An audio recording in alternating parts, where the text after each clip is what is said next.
Hello everybody, it's Mrwebnvel.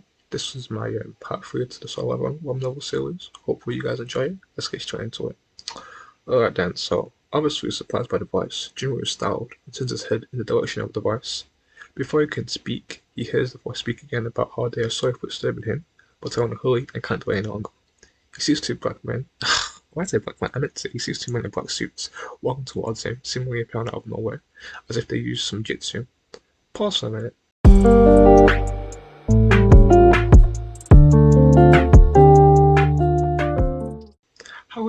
How are they saying they can't afford to waste time, as if Jimmy wasn't blacked out and as if they haven't been waiting for him? He was in a hospital. Someone must have carried him from the dungeon. These unsensitive douchebags. Anyhow, Jimmy acts who they are, rightfully so, because the strangers in black suits are the first one you see after waking up. You'll be surprised, if not worried. Probably start ventilating, but you think the government wants to silence you. One of the men shows JINWOO a card that says Korean Hunter Association, Hunter Surveillance Department, Section Chief Woo Jin-jo.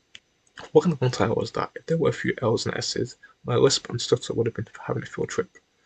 Obviously, JINWOO is worried, thinking, what does this big shot want from me? FYI, the Surveillance Department of the Hunters Association is responsible for keeping hunters in check, so basically the police, if you don't understand. They simply wanted JINWOO to describe what happened in the dungeon, and they mentioned that when they went to the dungeon, everything was gone, and JINWOO was unconscious in the middle of the room. Evidently, JINWOO is shocked, but he knows he's uncapping. He remembers the pain of betrayal, losing his leg and getting hit from the back. No pause. Woo Jin-jo, I'll just call him WJ. I'll just call him Woo J. Woo J. Yeah, that sounds better. It's easy for me to say, because if not, I'm just gonna start stuttering.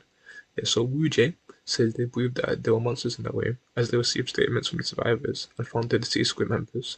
The only theory they have is that Sung Jin-woo underwent a second awakening. Let me explain awakenings to you. So when a person awakens, they go from being a normal human to a human with greater strength and sometimes powers, i.e. fireballs, abilities to heal others. The thing about this is their power is fixed under normal circumstances.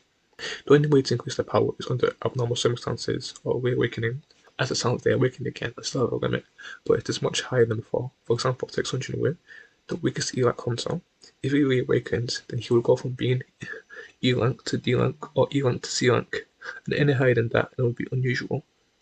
Chief Woo Jae and Hunter Association think Sung Jin-woo is this powerful person after his reawakening, and think he's the hope of the nation, which is Korea. They use a magic tool to measure his strength, and realize he got weaker. His strength was 12 points, and 4 years later it's 10 points. FYI, the average magic power of E-rank hunter is between 700, not 700, I don't know why I said that, it's between 770 to 100. He's even in the same league as the others. If this was a test, he would get a U star minus. A U for you got. Why are you wasting my time? So JINWOO took the saying, no pain, no gain, word for word, and is focused especially on the no gain part. As soon as Wooji hears this, him and the man with him, which is like his junior, pack up and leave. Brief respond to JINWOO and tell him to contact them if he remembers anything. They basically give him the same energy companies give you when they say they'll call you back. They know, and you know, they won't tell you back. As Sung Jin-woo is contemplating,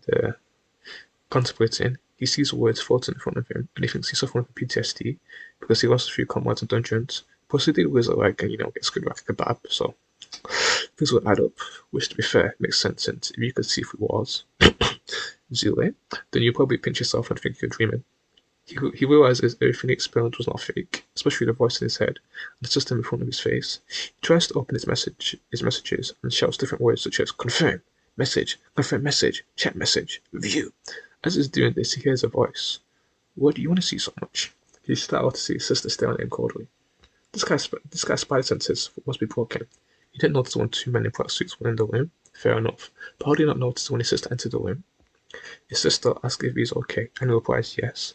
Then she approaches him angrily, and he puts his hands up to defend himself as she hits him and breaks down in tears and says she told him to stop getting hurt, and how come he keeps getting hurt every time and everyone else is fine. That's true, that's him being the only kid in class that always gets kicked out and wonders why. He keeps saying sorry. It might be a sad moment, but when she said he's the only one getting hurt, it kind of sounded like a diss, even though she didn't mean it that way. And after she stops crying and waits for an hour, she threatens to jump out of school and start working. He begins to risk his life in dungeons, and he agrees to her conditions. She gets up and prepares to leave, as she only got permission to check on her brother. As she is leaving, he asks her how to access an unread message in the game, as she used to be obsessed with video games but is more focused on academics. After he repeats what she says in a questioning manner, he sees the messages, and after confirming she is left, he learns from his mistakes and locks the doors. He learned the hard way. So he's going through his messages and doesn't understand it, and sees a message that detailed for him to do 100 push-ups, 100 sit-ups, 100 squats, and to do 10 kilometers run.